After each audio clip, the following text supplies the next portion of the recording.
wrong for walking out of my 5-year-old niece's birthday party and taking her present with me? I, 24 female, my niece, 5 female, and my sister-in-law Megan, 25 female. Yesterday was my niece's birthday. My niece is my sister-in-law's firstborn. My sister-in-law is currently pregnant with her 4th child. When I received the invitation to the party, there was a note asking everyone to not forget about the mommy when shopping for birthday gifts. That my niece's birthday was also meant to celebrate the woman who carried her for 9 months. Wait. I will be honest, I'm not Megan's biggest fan. I've always found her to be a large drama queen. So when I read that I was supposed to bring her a present to her daughter's birthday party, I was annoyed and knew I would be doing no such thing. For my niece's birthday, I made her a large wool hand-crocheted blanket and matching teddy bear. When it came time to open gifts, it was Megan sitting on a chair in the center of the living room with my nieces sitting on the floor next to her. Megan opened every single present, even the ones meant for my niece. It was only after she was done she would hand the open present to my niece.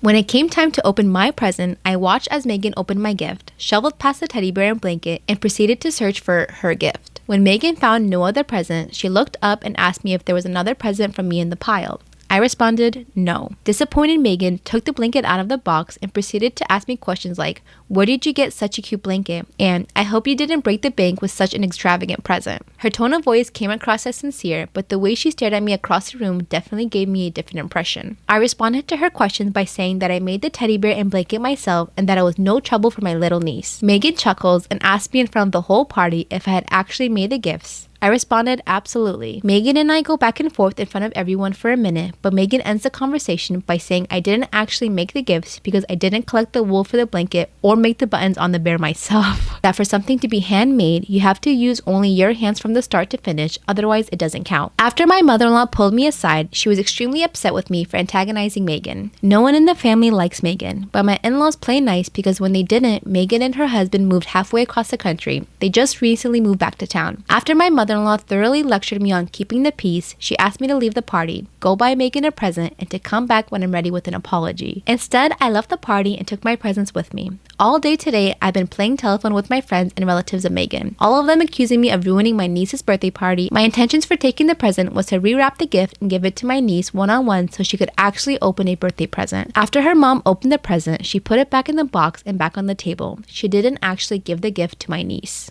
Story time about how I ghosted my girlfriend for her sister. Disclaimer is not my story time, send me on Instagram. But to be honest, I don't think I can help it. I met my girlfriend in college at a party and we hit it off right away. I asked her to be my girlfriend the very same week I met her. So things moved along really quick. We were dating for 3 months before I met her parents. And I went over to her house and we did the whole thing. But when I met her sister, I fell in love. Her sister was like the male version of me. She likes dirt biking. I like dirt biking. She loves going on solo trips. I do too. We both love skydiving, playing baseball, watching baseball. And my girlfriend, well, she just doesn't have those interests. She's more into getting manicures and pedicures, coloring her hair, making sure she looks skinny in all her pictures. And she always makes me take about 100 pictures before she chooses one to post. So I realized her sister and I were much more compatible. The same day we met, her and I just talked for about 3 hours, while the rest of the family was watching TV. That very same day, she invited me to go on a hike with her and her friends. My girlfriend was actually really happy that her sister and I got along. So I said yes, only to end up making out with her. Part 2 is story time about how I ghosted my girlfriend for her sister. Disclaimer, it's not my story time, instead of me on Instagram. When she invited me to go hiking, I instantly had to say yes. But in my defense, I tried to convince my girlfriend to come with us. She said no because she didn't want to get sweaty and she didn't want to ruin her hair. So her sister and I made our way to the hiking place with her 2 friends. During the hike, we had so much fun. Her and I basically walked together for 2 hours and just talked. The longer we walked, the more I fell in love with her. And I could tell that the same was happening to her. We decided to walk ahead of her friends just to get some more privacy. And that's when we started making out.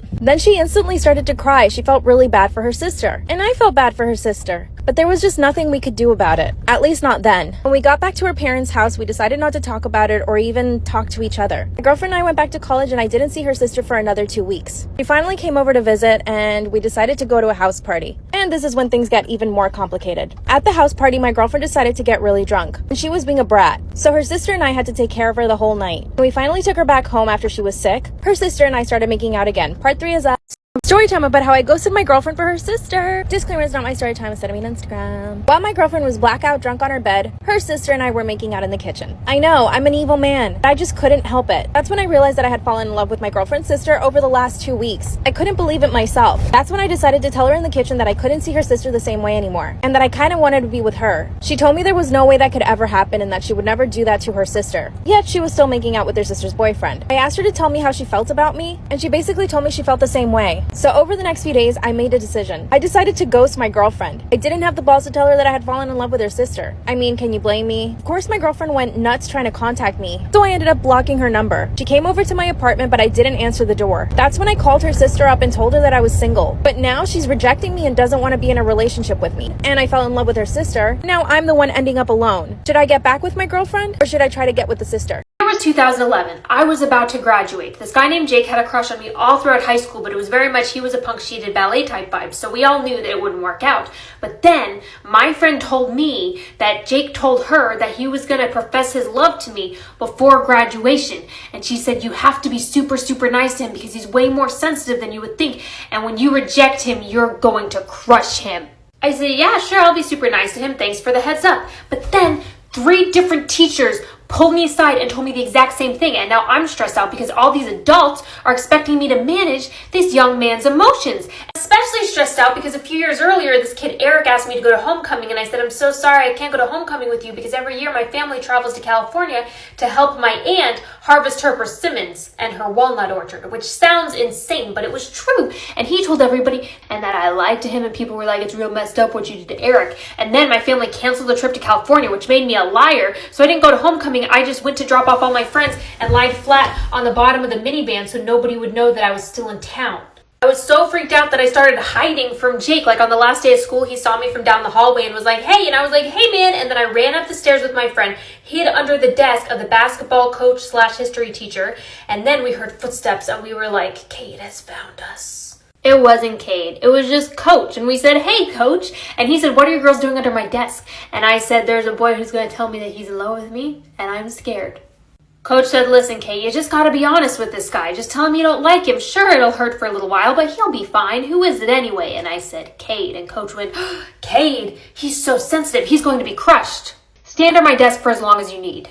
Then Cade tried to talk to me as graduation was starting, and I was like, dude, the line is literally moving. We're walking to graduate right now. I can't talk. The final boss level of avoidance was an annual end of the school year festival we had on the beach, and I saw Cade walking towards me, and I ran into my friend Ryan's arms, and I was like, I graduated, yay! And then he tried to release me, and I was like, don't let go. And he said, do you think if we hug long enough, Cade will think we're dating and not come over here? And I said, yes. And Ryan said, well, it's not working. Here he comes. And I said, run interference. And I fled from his arms and into the woods.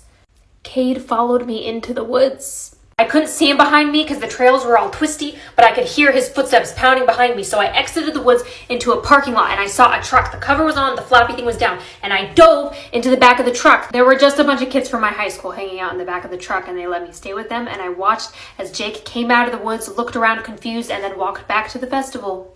I am aware that this story does not reflect well on me, and if I could go back in time, I would handle it differently. But you know who really didn't handle this well? All the adults involved.